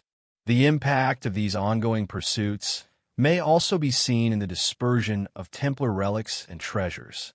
Sacred objects, manuscripts, and coded maps did not vanish entirely. Instead, they were moved, hidden, and sometimes entrusted to sympathetic guardians in distant lands. Italy, the Iberian Peninsula, and even regions of Eastern Europe reportedly became repositories for these artifacts. The Black Knights, in their role as unseen regulators, may have monitored these movements, ensuring that access to powerful items remained restricted and that knowledge that could disrupt the balance of power was carefully contained. Interestingly, some surviving Templar lines may have deliberately sought out the Black Knights, forming secret understandings or temporary alliances. In a world where survival depended on navigating unseen forces, cooperation with shadowy adversaries may have been a pragmatic necessity. These complex relationships, oscillating between conflict and cooperation, highlight the sophisticated social and strategic dynamics of medieval secrecy. The Black Knights were not merely hunters. They were arbiters of who could wield knowledge and who would be denied access to it. By the end of this period, the legacy of the Templar survivors was intricately entwined with the Black Knights. Every hidden library, every secret relic, every coded map became a node in a vast network of unseen influence. The Black Knights ensured that the story of the Templars was rewritten subtly, one that preserved the awe and mystique of the order while suppressing its full power. The surviving lines, meanwhile, continued to operate quietly, passing on fragments of knowledge, shaping future generations of secret societies, and leaving traces in architecture, ritual, and oral tradition. Ultimately, this hidden pursuit demonstrates that the fall of the Templars was not an endpoint, but the beginning of a shadowed chapter in European history. It was a time when survival depended on discretion, knowledge was a weapon, and unseen forces shaped events in ways that history only partially recorded. The Black Knights, through their relentless vigilance and strategic cunning, ensured that the balance of power remained hidden, that the Templars' legacy was controlled, and that the invisible war for knowledge and influence continued long after the public eye had turned elsewhere. The story of surviving Templar lines and the ongoing pursuit by the Black Knights invites us to reconsider how we view history. It challenges the assumption that the collapse of a powerful order is absolute, revealing instead a world in which shadows guide events, where secrecy preserves power, and where the true story is often hidden between the lines of accepted chronicles. The Black Knights, silent and unyielding, became both guardians and hunters, shaping the medieval world from the darkness and leaving a legacy that whispers to us across centuries. Even as centuries passed, the legacy of the Black Knights seemed to linger, evolving yet never truly disappearing. While the Templars had been publicly dismantled and their treasures scattered, the Black Knights operated quietly, adapting to a changing world. Some historians argue that remnants of the order may have survived into modern times, blending seamlessly into elite military units, secret societies, and clandestine networks. Unlike traditional armies or official organizations, the Black Knights would have thrived in shadows, influencing events without revealing their presence. Their methods, covert observation, coded communication, and silent coordination, were ideally suited to an era in which information became increasingly valuable and manipulation of perception a powerful weapon. Modern evidence for their existence is tantalizing, though often circumstantial. Reports of elite, untraceable operatives appearing during key historical events, sudden disappearances of sensitive documents, and the existence of secretive fraternities with enigmatic rituals have led some researchers to speculate about continuity between medieval Black Knights and modern shadow networks. Some suggest that these operatives may have influenced political decisions, steered economic developments, or ensured that certain knowledge remained hidden from public scrutiny. In essence, they may have been the unseen architects behind pivotal moments in history, continuing the work of their forebears in ways that are rarely acknowledged. One avenue of investigation is the persistence of symbolic language. Sigils, emblems, and coded markings associated with the Black Knights appear sporadically throughout European history long after the Templars' fall. Architectural details in cathedrals, castles, and even urban landmarks sometimes contain patterns reminiscent of those traced back to the medieval order. Modern scholars and cryptographers have debated whether these symbols were decorative, coincidental, or deliberate, a quiet continuation of the Black Knights' communication methods. In certain instances, these markings are accompanied by ritualistic elements or coded inscriptions that suggest continuity of esoteric knowledge, passed down through secretive channels over centuries. The idea of hidden influence extends to political and financial spheres as well. Some theorists argue that the Black Knights may have embedded themselves within ruling structures, financial institutions, or advisory networks, exercising control from the shadows. If true, this would mean that many events considered the result of chance, negotiation, or policy may instead have been subtly guided by forces that operate outside the public eye. Like chess masters moving unseen pieces, the Black Knights could have maintained influence while remaining completely undetected, continuing their centuries-old mission of control, observation, and enforcement of secrecy. Rumors of secret societies claiming lineage from the Black Knights are numerous and persistent. Certain orders profess initiation rituals, martial training, and esoteric teachings reminiscent of medieval practices. While some of these claims are likely fabrications or romanticized versions of history, others show striking parallels to accounts of the Black Knights' techniques and codes. These parallels hint at the possibility that fragments of the order survived, evolving into modern forms adapted to contemporary society while preserving core principles: discipline, secrecy, and mastery of intelligence. Interestingly, the Black Knights' continued existence may also explain some of the more puzzling historical anomalies of recent centuries. Sudden shifts in diplomacy, unexplained disappearances of key figures, or the mysterious acquisition of rare artifacts have often defied conventional explanation. Some researchers suggest that these events reflect the intervention of hidden operatives, acting with the precision, foresight, and discretion that would be consistent with the methods of the Black Knights. Unlike the Templars, who were visible and therefore vulnerable, the Black Knights had perfected the art of invisibility, influencing outcomes without leaving a trace. The psychological dimension of their presence cannot be underestimated. Even in modern times, stories circulate of mysterious figures appearing at critical moments, subtle warnings embedded in official communications, or inexplicable patterns of surveillance and intervention. These narratives echo the medieval legends in which the Black Knights were both protectors and hunters, enforcing order according to their own unseen code. Whether real or symbolic, such accounts contribute to the enduring aura of the order and suggest that its influence may extend far beyond what historical records can confirm. In popular culture and modern conspiracy theories, the Black Knights have often been linked to global intelligence networks, secretive councils, or shadow governments. While many of these claims are speculative, they underscore a persistent fascination with the idea of a hidden order shaping events from behind the scenes. It is tempting to dismiss these notions as fantasy, yet when viewed in the context of centuries of secrecy, coded communication, and strategic manipulation, the concept of a persistent, invisible organization influencing human affairs becomes at least plausible. The Black Knights, it seems, were always masters of perception, their legend as important as their actual actions, serving both as deterrent and protection. Technology may have enhanced the Order's abilities in the modern era. Just as they once relied on cryptic maps, coded manuscripts, and symbolic gestures, today the Black Knights could leverage digital communication, surveillance, and advanced intelligence techniques.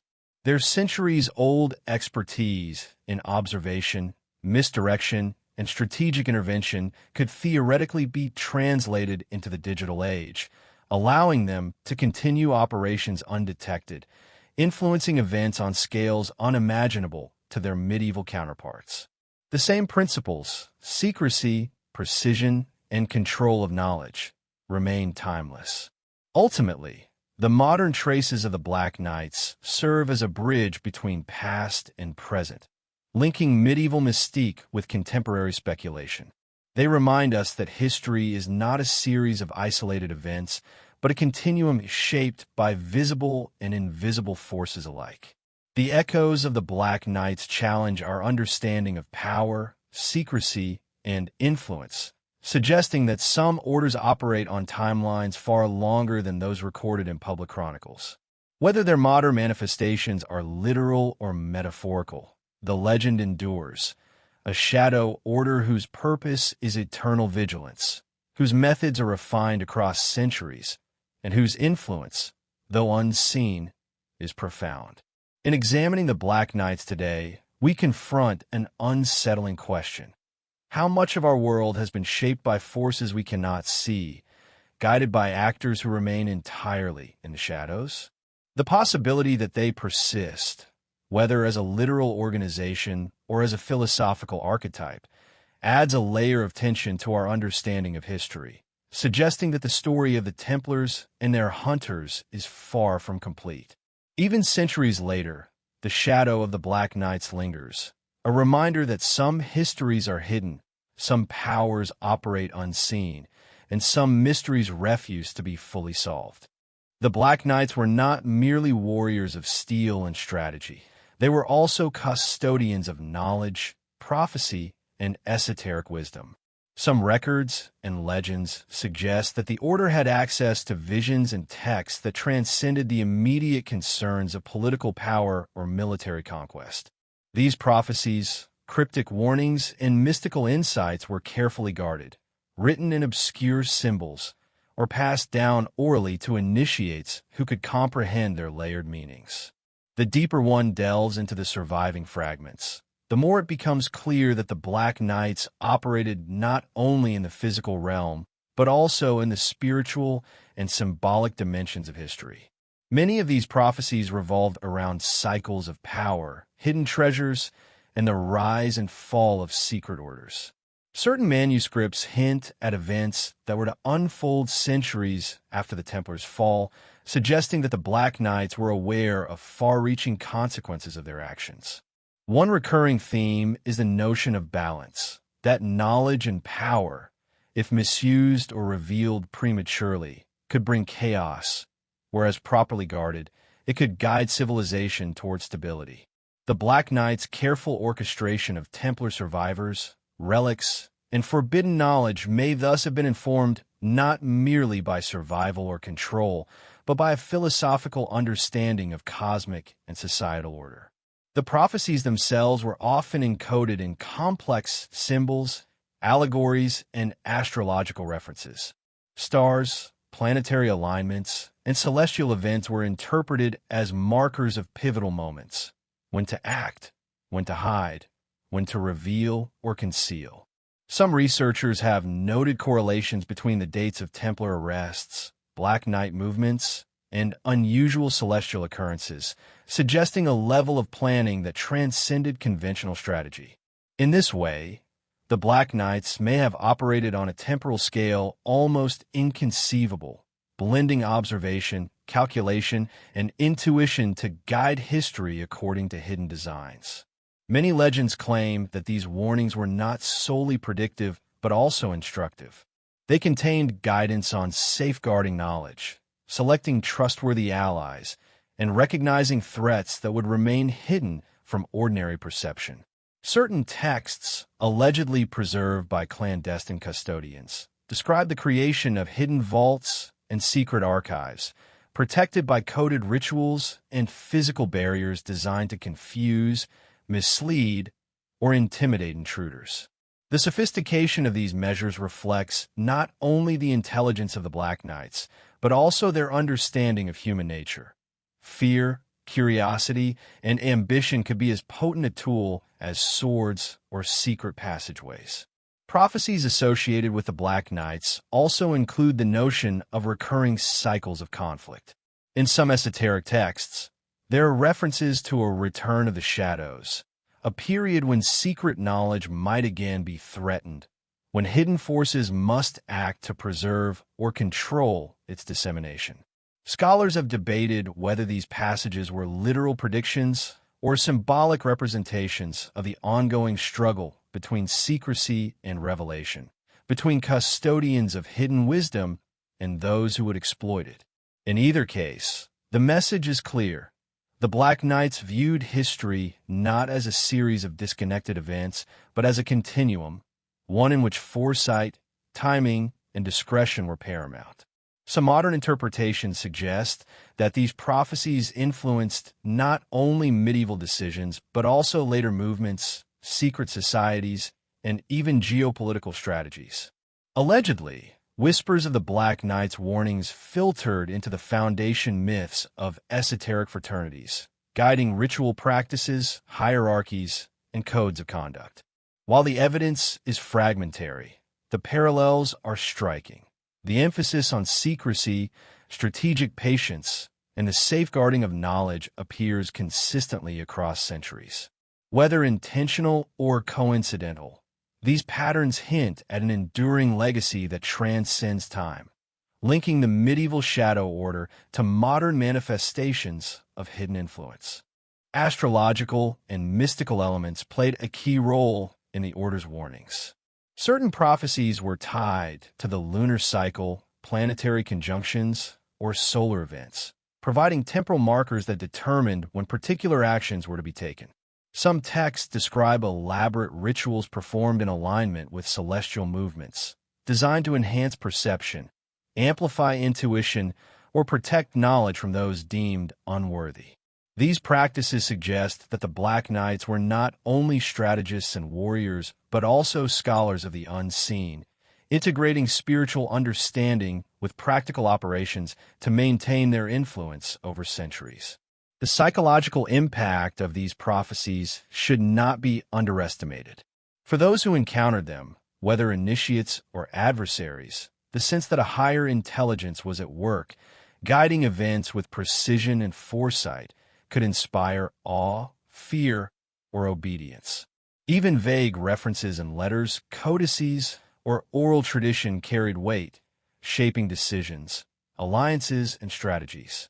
In a time when superstition and belief were intertwined with politics and warfare, the Black Knight's mastery of prophecy and mysticism gave them a distinct advantage, allowing them to manipulate perception and steer outcomes with subtlety and precision.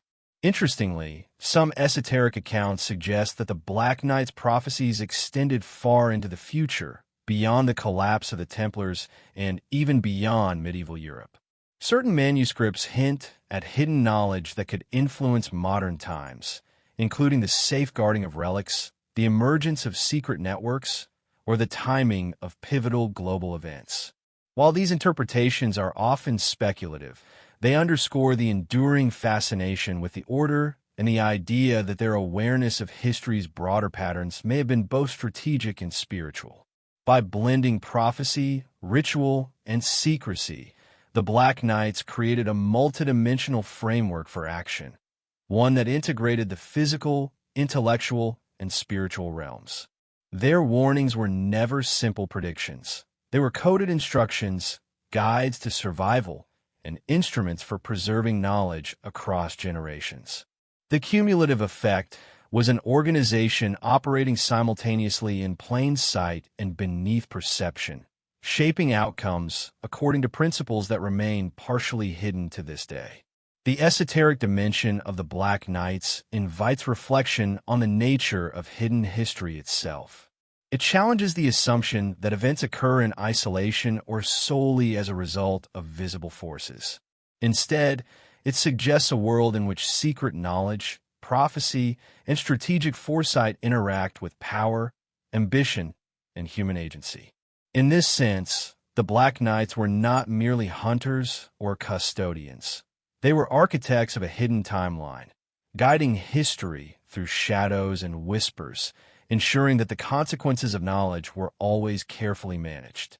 Ultimately, the prophecies and esoteric warnings associated with the Black Knights reveal an order far more complex than simple myth or military organization.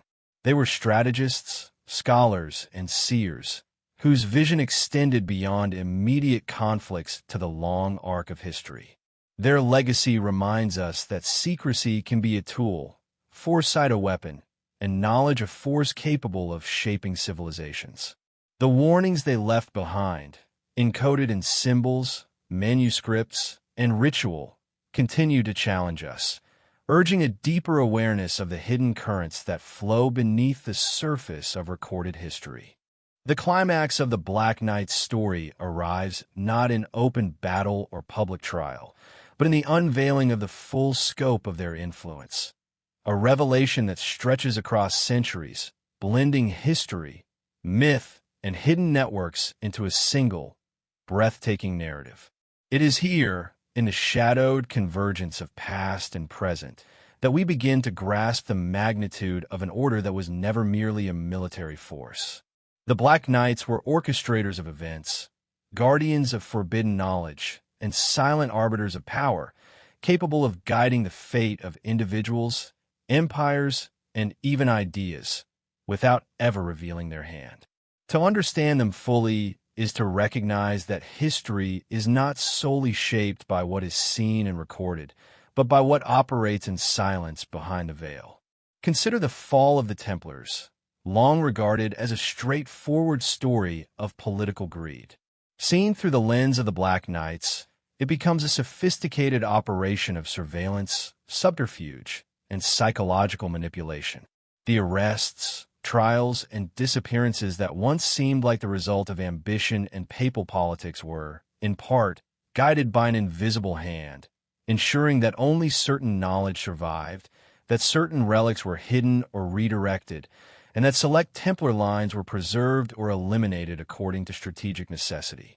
The Order's mastery of intelligence, secrecy, and coded communication allowed them to operate in plain sight while remaining undetected, creating a shadow history that runs parallel to the conventional narrative.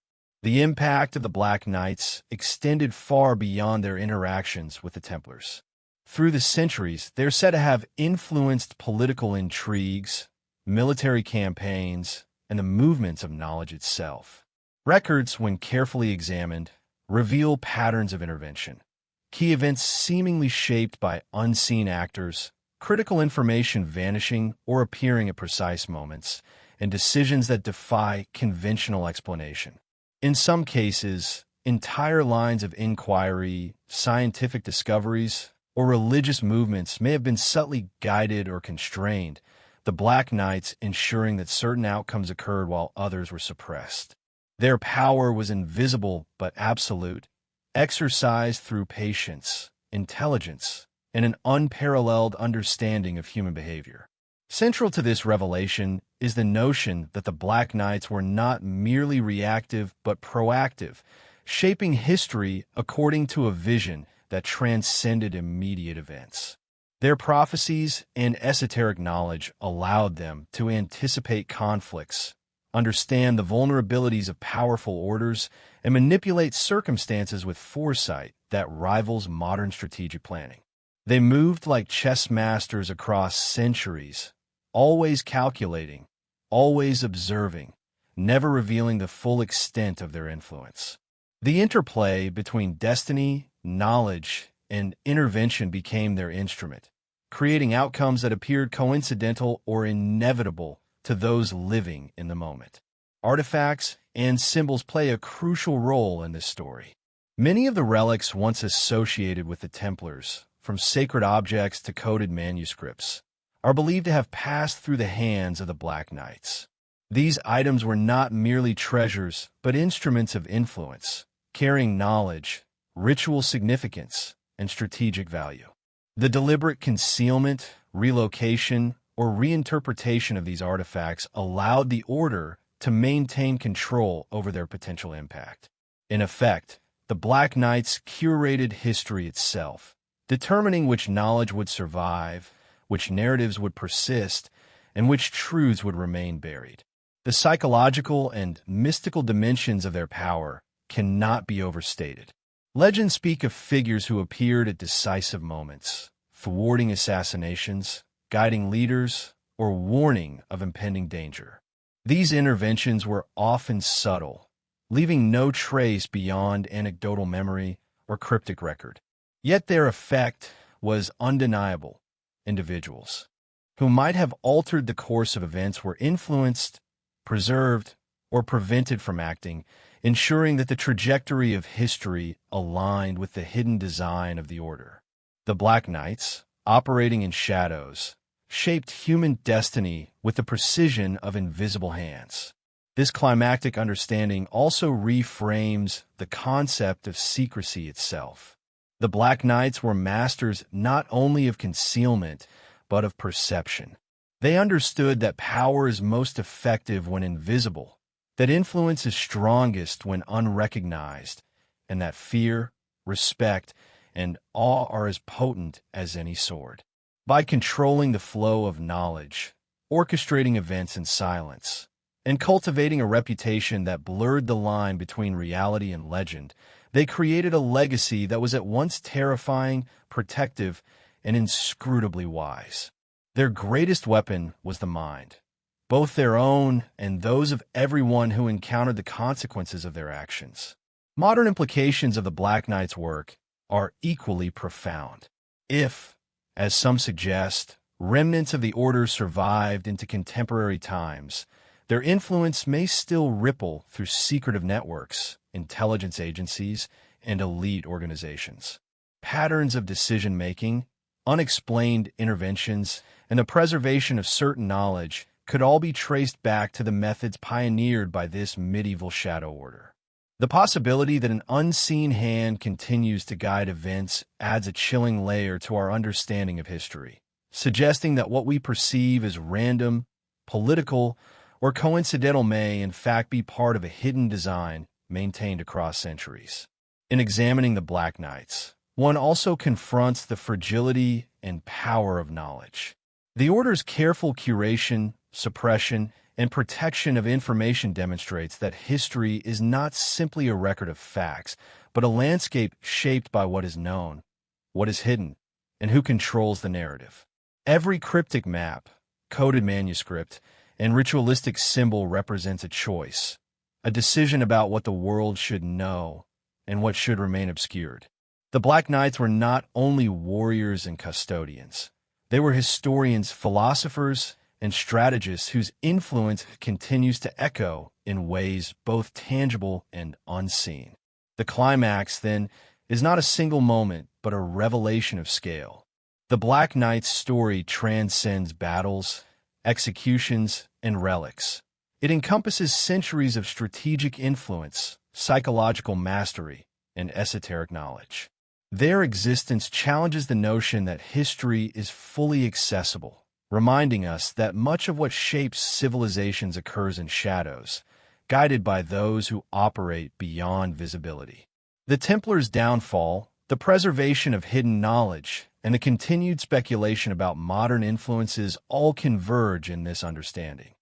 The Black Knights were, and perhaps remain, arbiters of history from the darkness, unseen yet profoundly consequential.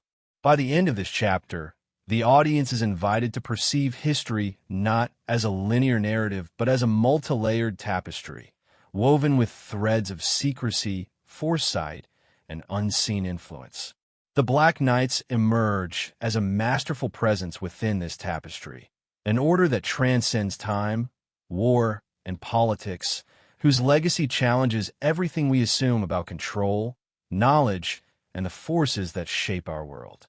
Their shadow remains, a reminder that some stories are never fully revealed, some powers never fully understood, and some mysteries are eternal.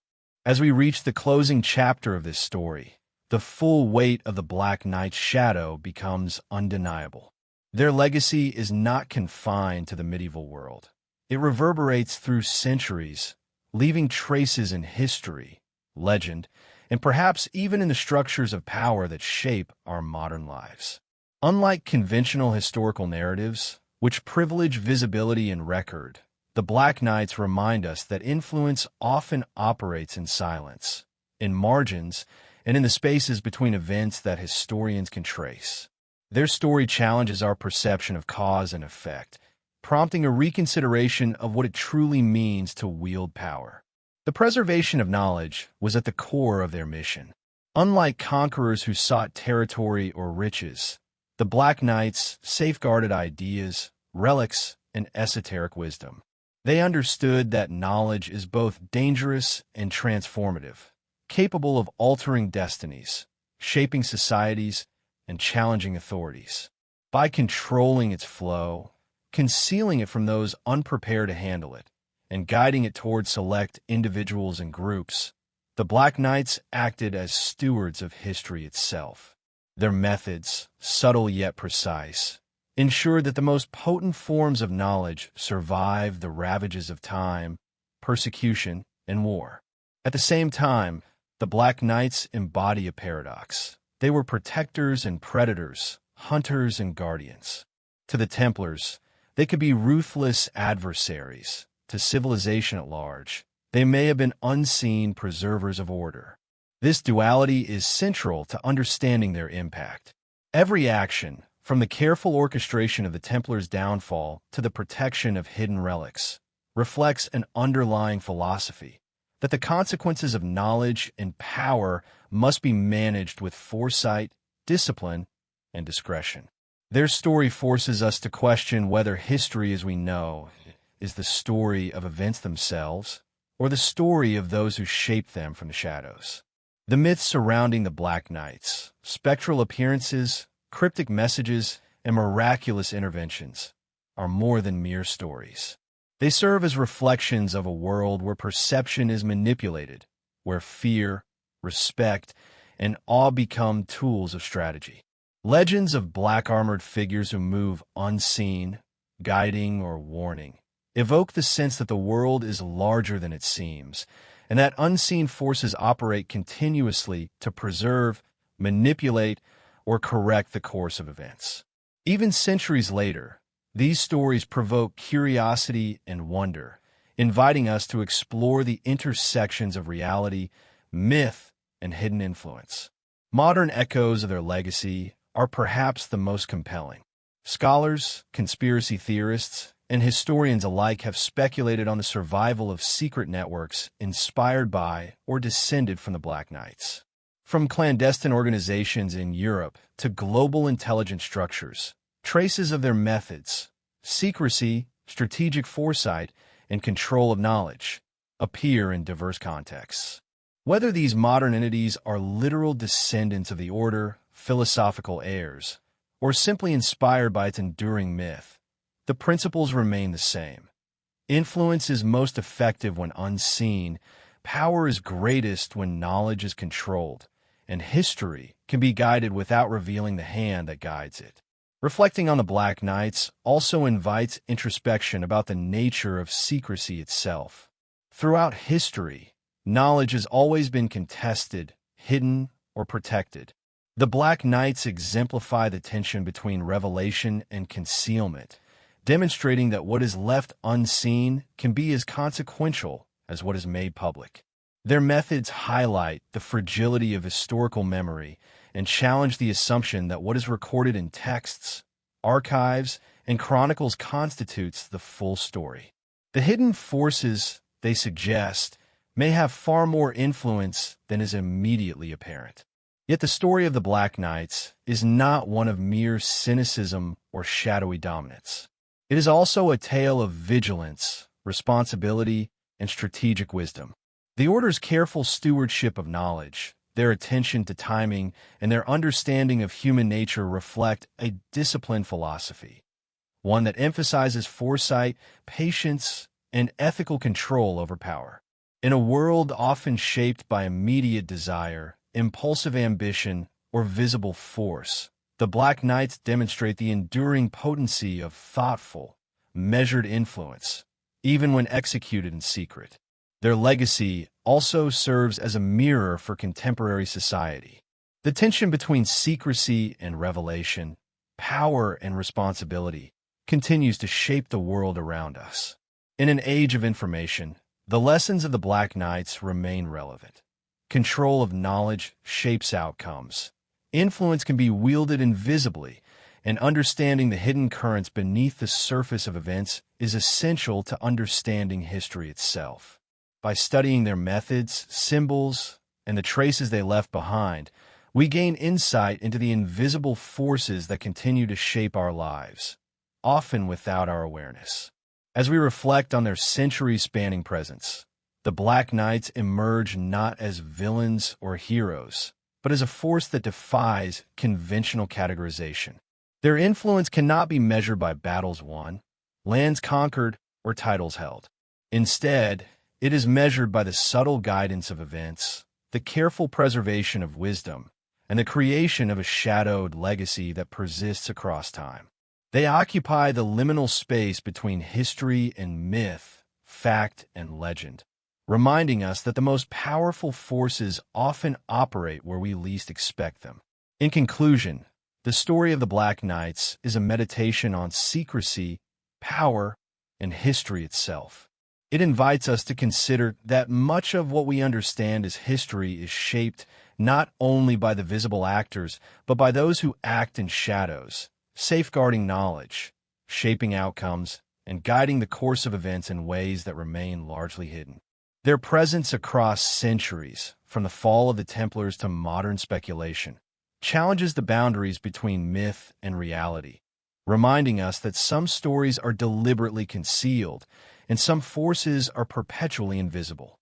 Ultimately, the Black Knights endure as a symbol of the unseen, a reminder that history is layered, complex, and often orchestrated by those who operate beyond sight. Their story encourages curiosity, skepticism, and wonder, leaving us with a lingering question: how much of our world, our history, and our present is shaped by forces we may never fully perceive? In the end, the Black Knights are a testament to the enduring power of secrecy, knowledge, and strategic foresight, shadows that continue to shape the light.